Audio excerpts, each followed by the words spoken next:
Hi guys, welcome है आपका हमारे चैनल पर। उम्मीद करता हूँ कि बढ़िया होंगे। तो पिछले पार्ट में हम लोग यहाँ तक चर्चा कर लिए थे, यहाँ तक के सभी जितने भी यहाँ तक के सभी मेन टॉपिक थे, मेन पॉइंट्स है, सब पे चर्चा कर लिए थे। अब आगे आइए देखते हैं। अगला हमारा difference between fertilizer and manure. Fertilizer और मैन्योर में डिफरेंस क्या क्या होते हैं। तो फर्टिलाइजर क्या होता है? The fertilizer is man made an organic salt. ये एक मनुष्यों के द्वारा बनाया गया इनऑर्गेनिक साल्ट है। Fertilizer is prepared in factories. ये जो फर्टिलाइजर होता है ये फैक्ट्रियों में बनाया जाता है, प्रिपेयर किया जाता है, तैयार किया जाता है। Fertilizer does not provide any humus to the soil. ये जो फर्टिलाइजर होता है ये हमारी मिट्टी को कोई भी ह्यूमस प्रदान नहीं करता। Fertilizer are very rich in plant nutrients like nitrogen, phosphorus and potassium. ये जो प्लांट्स के न्यूट्रिएंट्स होते हैं उसमें इसकी मात्रा भरपूर रहती है, जैसे न्यूट्रिएंट्स लाइक नाइट्रोजन जैसे हो गया, फास्फोरस हो गया और पोटेशियम हो गया।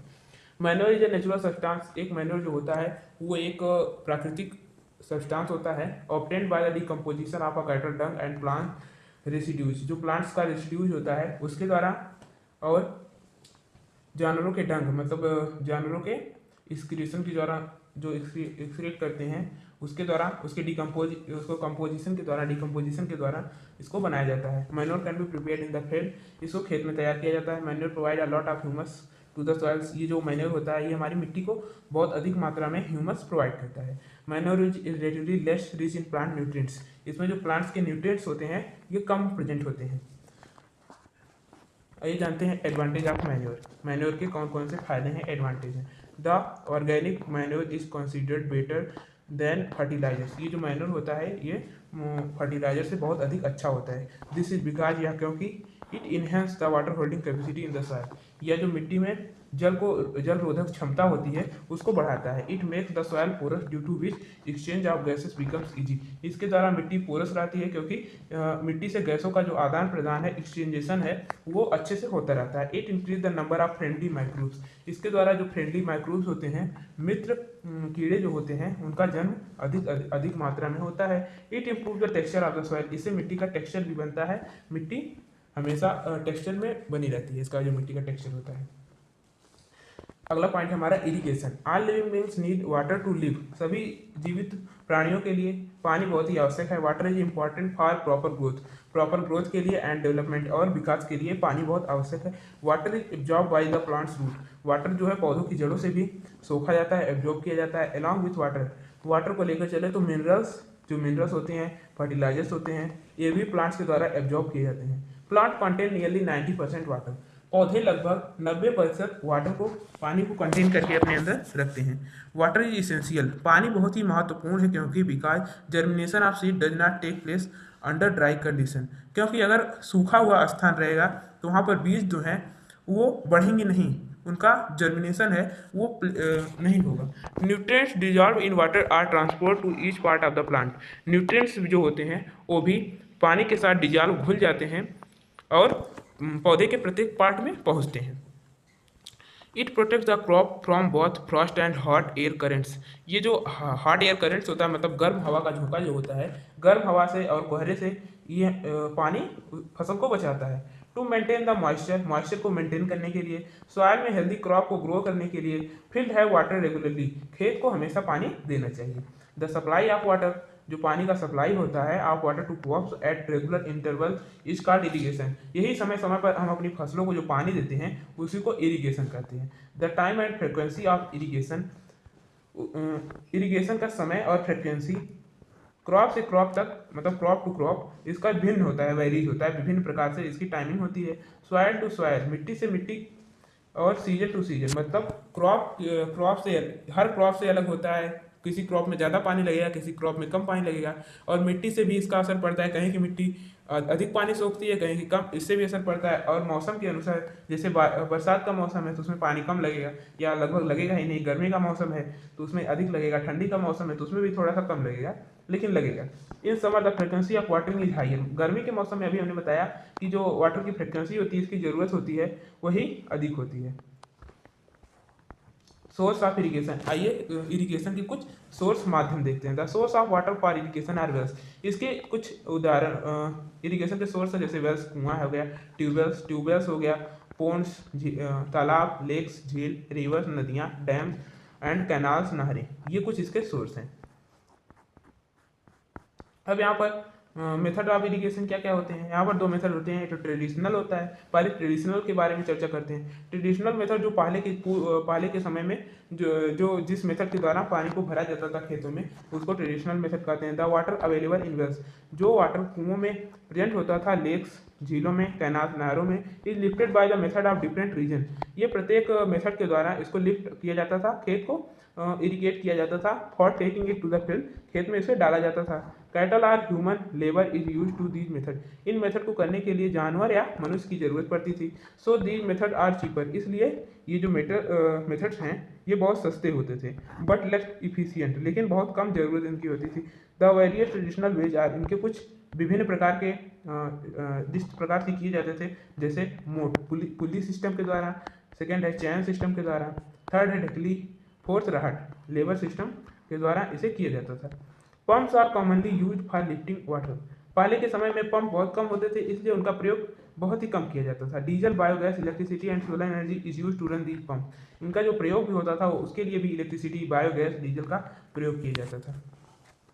सेकेंड मेथड था हमारा मॉडर्न मेथड ऑफ इरिगेशन, मतलब जो आधुनिक काल में जिस मेथड के द्वारा हम सिंचाई करते हैं। Modern method of irrigation help us to use of economically, इसे इकोनॉमिकली यूज करने के लिए जो हमारा मॉडर्न मेथड है जाना जाता है। द मेन मेथड, इसके कुछ मेन मेथड हैं, उसके बारे में आइए चर्चा करते हैं। फर्स्ट है sprinkler system.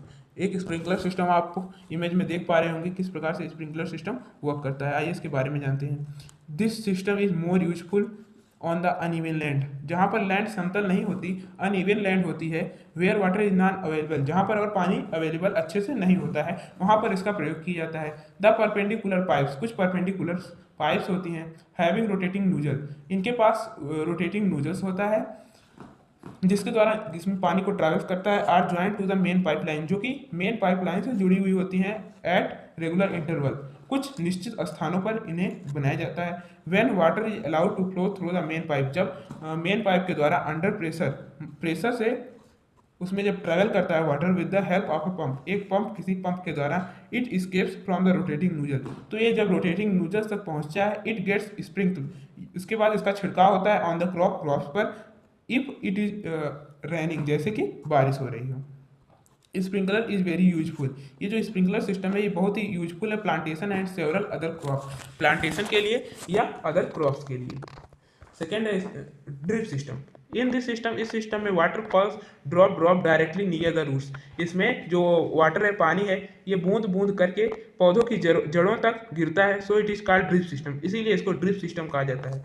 It is the best technique for watering fruit plant, ये पौधों फ्रूट के, फलों के पौधों, गार्डन्स, बगीचे और ट्रीज, पेड़ों को पानी देने के लिए बहुत ही अच्छा है। Water is not wasted at all, इसमें पानी वेस्ट नहीं होता। It is a boon in regions where availability water is poor, वहाँ पर इसका प्रयोग होता है जहाँ पर वाटर की अवेलेबिलिटी पुअर हो, बहुत कम हो। अगला टॉपिक हमारा प्रोटेक्शन फ्रॉम वीड्स। पहले जानते हैं वीड्स क्या होता है। In a field many other undesirable plants में grow naturally along with the crop, तो हम देखा होगा हमने खेत में कि कई प्रकार के अनसीडरेबल प्लांट जिनको हम उगाते नहीं हैं वो फसलों के साथ उग जाते हैं, जिसे हम खरपतवार कहते हैं। घास जो हमारे फसलों के साथ उग जाती हैं वही वीड्स कहलाती हैं। ये नेचुरली, इसको कोई लगाता नहीं, इसको मनुष्य नहीं उगाते हैं, ये नेचुरली प्राकृतिक रूप से उग जाते हैं। दी अनसीडरेबल, यही जो अनसीडरेबल प्लांट्स होते हैं इन्हीं को वीड्स कहते हैं। वीड्स को हिंदी में खरपतवार कहते हैं। द रिमूवल ऑफ वीड्स, जो वीड्स होती हैं इनकी जो रिमूवल की प्रैक्टिस होती है, जिस प्रोसेस के द्वारा इसे रिमूव किया जाता है उसको वीड्स कहते हैं।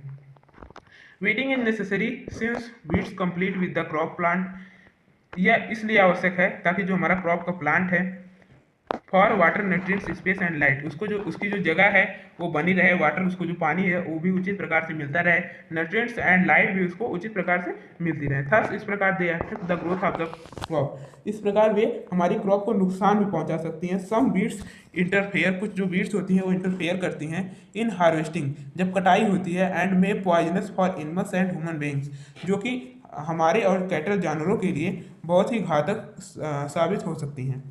Farmers adopt many ways to remove weeds, इन वीड्स को रिमूव करने के लिए फार्मर्स बहुत तरह की तकनीकों का प्रयोग करता है। एंड कंट्रोल दियर ग्रोथ, और उनका जो ग्रोथ है उसको भी कंट्रोल, नियंत्रित करके रखता है।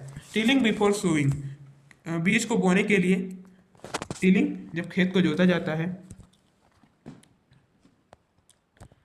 In uprooting and killing of weeds, तो उनको बीट्स को मारने के लिए कोई तरीका अपनाया जाता है विच में then dry and get mixed with the soil, और उसको सुखाकर मिट्टी में उसको मिक्स कर दिया जाता है ताकि बीट्स का ग्रोथ जो है वो ना हो। The best time for the removal of weeds before they produce flower, flower को वो जो प्रोड्यूस करती हैं उससे पहले अगर उसे रिमूव कर दिया जाए तो वो बहुत ही अच्छा सा सिद्ध होता है। The manual removal include physical removal of weed by uprooting और cutting them close to the ground, उन्हें या तो जमीन से ही उखाड़ दिया जाए या उनको ऊपर से अपरूट कर दिया जाए, उनको हटा दिया जाए।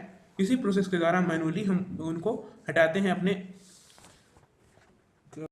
This is done with the help of खुरपी, इसको खुरपी के द्वारा हम करते हैं। और seed drill is use for uproot beads, in beads को अपरूट करने के लिए, उखाड़ने के लिए हम सीड ड्रिल का भी प्रयोग करते हैं। Weeds are also controlled by using certain chemical called weedicide, कुछ वीडीसाइड जो होते हैं कीटनाशक या जो पत्तियों को जला देते हैं, उन बीड्स को जला देते हैं, उनका प्रयोग करते हैं, इससे छिड़काव करते हैं। These are spread in the fields, इनको हम फील्ड्स में अपने खेत में स्प्रे करते हैं ताकि ये जो बीड्स हैं ये जल जाएं, खत्म हो जाएं। They do not damage the crop, ताकि वो हमारी फसल को हानि ना पहुंचा पाए। The weedicides are diluted with water to extend required and spread in the fields with a sprayer, ये स्प्रेयर के द्वारा खेतों में छिड़काव होता है पानी के साथ इसको मिक्स करके और कुछ केमिकल के साथ इसको मिक्स करके।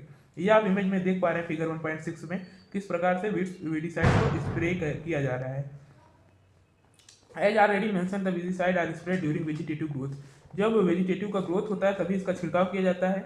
ऑफ वीड्स, जब वीड्स के वेजिटेटिव ग्रोथ होता है मतलब वीड्स जब ग्रो करते हैं तभी इसका छिड़काव किया जाता है। फ्लोरिंग, उसमें फूल आते हैं, एंड सीड फॉर्मेशन, और उसमें सीड का फॉर्मेशन होता है। स्प्रेइंग वीडीसाइड में affect the health of farmer, या फार्मर्स की हेल्थ को भी अफेक्ट कर सकता है, हानि पहुंचा सकता है। So they should use chemical very carefully, so इसके यूज के लिए किसानों को बहुत ही केयरफुल रहना चाहिए, बहुत ही ध्यानपूर्वक इसका प्रयोग करना चाहिए। They should cover their nose, उनको अपना नाक एंड माउथ, अपना मुख with a piece of cloth, किसी क्लोथ के पीस से ढक लेना चाहिए ड्यूरिंग स्प्रेइंग दिस केमिकल्स, ऐसे केमिकलों का छिड़काव करने के वक्त। अगला टॉपिक हमारा harvesting. Harvesting of a crop is an important task, यह एक बहुत महत्वपूर्ण कार्य है। The cutting of crops after it is mature, जब हमारी फसल मैच्योर हो जाए तो उसको जब काटा जाता है उसी प्रोसेस को हार्वेस्टिंग कहते हैं। In the harvesting crops are pulled out और कट, उसे पुल्ड आउट किया जाता है मतलब उसको खींचा जाता है, और कट, उसको काटा जाता है क्लोज टू द ग्राउंड, जमीन के समीप से। It usually takes 3 or 4 months to for a cereal crop to mature, जब हमारी सेरस अनाज की फसल जब मैच्योर होती है इसका टाइम पीरियड लगभग 3 से 4 महीनों का होता है। हार्वेस्टिंग इन आवर कंट्री, हमारी कंट्री में जो हार्वेस्टिंग है आइदर डन मैन्युअली, इसको मैन्युअली बाय सिकल, हाथ से सिकल के द्वारा करते हैं, और बाय मशीन, या मशीन के द्वारा हार्वेस्टर के द्वारा करते हैं। इन द हार्वेस्टेड क्रॉप, जब हार्वेस्टेड क्रॉप जो होता है, the grain seeds need to separated, उनकी जो ग्रेन की सीड होती है उसको उनको अलग करना फ्रॉम द चैप, उसका जो डंठल होता है उससे अलग करना बहुत ही आवश्यक होता है। This process is called threshing, उसको चैप से अलग करने की प्रोसेस को थ्रेसिंग कहते हैं। This is carried out by the help of machines, इसको मशीनों के हेल्प से किया जाता है, उस मशीन को कंबाइन करते हैं। Which is in fact harvester as well as thresher, वो थ्रेसर के की ही तरह बहुत अच्छे से हार्वेस्ट करता है, हार्वेस्ट के साथ साथ थ्रेसिंग भी उसी के द्वारा होती है। Farmers with small holding of land, जिनके जो फार्मर्स के पास स्मॉल होल्डिंग ऑफ लैंड, छोटी जमीन होती है, डू सेपरेशन ऑफ ग्रेन, वो ग्रेन का सेपरेशन एंड चैप, उससे चैप बाय विनोइंग, विनोइंग के प्रोसेस के द्वारा उसको करते हैं। You have already stood this in class, ये आप इसे क्लास 6 में पढ़े होंगे। अगला टॉपिक है हमारा स्टोरेज। स्टोरेज क्या होता है? स्टोरेज मीन्स होता है स्टोर करना। अब हमारा ग्रेन्स चैप से अलग हो गया है तो इसको स्टोर करना होगा और उसे रखना होगा। Storage of produce is an important task, ये बहुत ही महत्वपूर्ण टास्क कार्य होता है। If the harvested grain are kept for a longer time, अगर इसको बाहर ही रख दिया जाए बहुत लंबे समय तक, they should be safe from moisture, वो मॉइस्चर से सेफ नहीं रह पाएंगे। इंसेक्ट एंड रेट्स, उसमें कुछ इंसेक्ट कीड़े लग जाएंगे, चूहे लग जाएंगे, और माइक्रो ऑर्गेनिज्म, सूक्ष्म जीव भी उसमें लग जाएंगे। Harvested grain have more moisture, जो हार्वेस्टेड ग्रेन्स होता है उसमें बहुत अधिक मॉइस्चर होता है। If freshly harvested grain are store without drying, अगर ताजे ताजे अनाज को हम बिना सुखाए उसको स्टोर कर लेंगे, उसको रख लेंगे, दे मेट गेट स्पॉइल्स, तो ये बेकार हो सकता है, खराब हो सकता है, और अटैक बाय ऑर्गेनिक, उसमें कुछ जीव भी लग सकते हैं, making them unfit for use, और उसे बेकार बना देंगे, यूज के लायक नहीं छोड़ेंगे। और फॉर द जर्मिनेशन, और उसमें जर्मिनेशन होने लगेगा उसमें आंखें आने लगेंगी। हैंस बिफोर स्टोरिंग देम, इस प्रकार उसको स्टोर करने से पहले the grains are properly dried, इसको चेक कर लेना चाहिए कि हमारा जो ग्रेन है वो एकदम पूरी तरह से सूखा है कि नहीं। उसको सुखाने के लिए धूप में रख देना है, reduce the moisture in them, ताकि उसका जो मॉइस्चर है वो अच्छे से खत्म हो जाए। This prevent the attack by insect, paste, bacteria and fungi, इससे बैक्टीरिया, फंगी और कुछ कीड़े उसमें नहीं लगते हैं। अब आइए जानते हैं कि इन्हें स्टोर कहाँ कहाँ किया जाता है। Farmers are in jute bags और मेटेलिक बिन, जो किसान होते हैं वो इसको या तो जूट बैग में रखेंगे या तो मेटेलिक बिन, मेटल की जो बिन्स होती हैं, डिब्बे होते हैं, उसमें रखेंगे।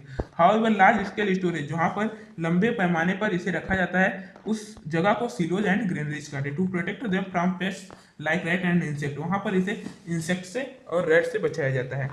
Dried neem leaves are used for storing food grains at home, घरों पर इसे रखने के लिए हम सूखी नीम की पत्ती का प्रयोग करते हैं। For storing large quantity of grains in a big godown, कोई बड़े बड़े गोडाउंस में इसे रखने के लिए कुछ केमिकल ट्रीटमेंट्स होते हैं, उनका प्रयोग किया जाता है ताकि इन्हें पेस्ट, माइक्रो ऑर्गेनिज्म से बचाया जा सके। ये देख सकते हैं आप, बहुत लंबे पैमाने पर रखने के लिए स्टोरेज के लिए सिलोज का प्रयोग किया जाता है, ग्रेनरीज का प्रयोग किया जाता है। हमारा नेक्स्ट टॉपिक है फूड फ्रॉम एनिमल्स, जानवरों से भोजन जो मिलता है उसके बारे में।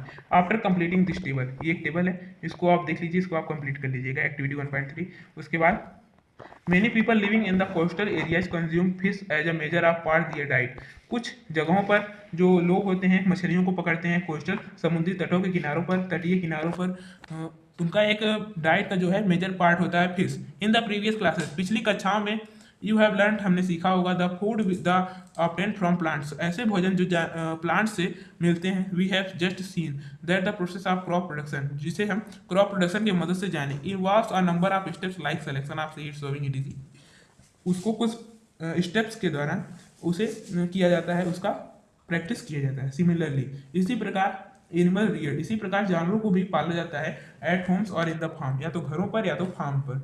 हैव टू द प्रोवाइडेड, उनको प्रोवाइड किया जाता है द प्रॉपर फूड, कुछ उचित भोजन, शेल्टर, आश्रय एंड केयर, देखभाल। When this is done on a large scale, जब इसे बहुत बड़े पैमाने पर किया जाता है, उसे ही एनिमल हस्बेंड्री कहते हैं। इस चैप्टर में इतने ही हैं, अब नेक्स्ट चैप्टर पढ़ेंगे नेक्स्ट वीडियो में। अगर आपको इसका एक्सरसाइज चाहिए तो आप शॉर्ट्स में देख लीजिएगा हमारे चैनल पर, वहाँ पर आपको सिंपली मिल जाएगा। धन्यवाद।